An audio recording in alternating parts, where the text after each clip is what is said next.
অনেক সময় লক্ষ্য করে দেখবেন দুজন মানুষের মধ্যে একজন মানুষ অনেক সুখী, তার সবসময় সফলতা আসতেছে। আরেকজন মানুষ অনেক দুঃখী, তার সবসময় সমস্যা আসতেছে। তো যার সমস্যা আসতেছে আমি বলবো ওই মানুষটা ধৈর্যহারা না হয়ে আল্লাহ তাআলার প্রতি আস্থা রাখতে হবে। একটা কথা মনে রাখবেন, আল্লাহ তাআলা যাকে ভালোবাসে তাকে বিপদ আপদ দিয়া পরীক্ষা করে, যেন তার বান্দা ধৈর্যহারা না হয়। তখন আপনি মন চাইলে নবীদের কাহিনীগুলো পড়বেন, সাহাবীদের কাহিনীগুলো পড়বেন, তাদেরকে আল্লাহ তাআলা কীভাবে পরীক্ষা করেছে। সবসময় একটা কথা মনে রাখবেন, ইস্তেগফার,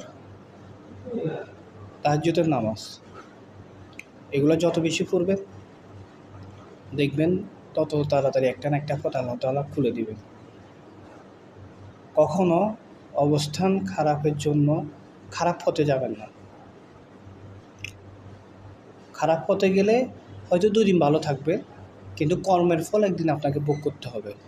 আর ভালোর পথে থাকলে সাময়িক কষ্ট হলেও ভালোভাবে চলে যেতে পারবেন। তো আশা করি সবাই ভালো থাকবেন। যে কোনো পরিস্থিতিতে আল্লাহ তাআলার প্রতি বিশ্বাস রাখবেন, আস্থা রাখবেন যে আল্লাহ তাআলা আমার সমস্যাগুলো আপনি সমাধান করে দেন। কারণ সমস্যা দেওয়ার মালিক আল্লাহ তাআলা, সমাধান করবেন আল্লাহ তাআলা। সো সমস্যার জন্য কখনো খারাপ পথে যাবেন না। ওকে।